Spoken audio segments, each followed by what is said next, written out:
With the collapse of both government censorship and the lapdog legacy media, we are about to enter a golden age for liberty. And we know this because it's happened before. So since Trump's win, it's felt like the entire world transformed, not only because Trump is now a battle-hardened firebrand, but because his win showed the elite could throw everything they have, impeachment, lawfare, 24/7 dictator talk, even multiple assassination attempts, yet every attack made Trump stronger. And combined with the post-election collapse in legacy media, it feels like the tide turned, akin to the fall of the Soviet Union, where Tuesday afternoon everybody had been a good Marxist, but Wednesday morning nobody ever believed that crap. In short, we're witnessing a spectacular collapse of the information control apparatus governments have built up over a century. Now, to be fair, this day was coming as soon as the internet hit the mainstream. It's easy to forget how excited early internet pioneers were about the democratization of information, which leads to the democratization of opinion, which leads to the democratization of governments, controlled by the people, not the elites. So consider how it worked before the internet, when opinion was controlled by centralized media, like newspapers, radio, and television.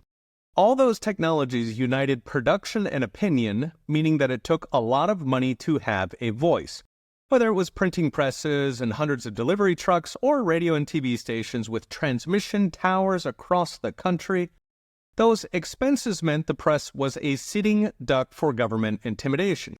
The censorship weapon of choice being licensing, so say the wrong thing and you are off the air. So media became government lapdog. The internet broke that because for the first time it separated distribution and content. You could have a loud voice with just a free blog. That gave us the first golden age of free speech on the internet, as newspapers and TVs hemorrhaged readers to upstart websites and bloggers. So outfits like Instapundit, Drudge, the old Drudge, Huffington Post, or Think Progress gave voice to anti-establishment points of view you cannot intimidate with a broadcast license. Alas, voice and money were reunited with social media, starting with Facebook in 2004. Governments immediately went to work holding the companies hostage with regulatory or legal threats to force them to censor. For a moment, it looked like the internet would be perverted into a literal Big Brother. Thankfully, censorship was so ham-handed during COVID that people revolted, and Elon Musk saw the opportunity to restore free speech, with the other social media now forced to copy or die. This restored the golden age, this time on steroids given the viral nature of platforms like X. So we went from anti-establishment bloggers reaching thousands to viral posts that can reach tens of millions.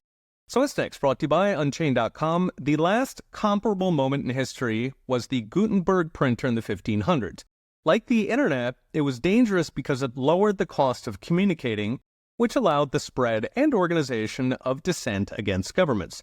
Now back then, governments did all they could to censor, using licensing and even executing people for distributing the wrong pamphlets.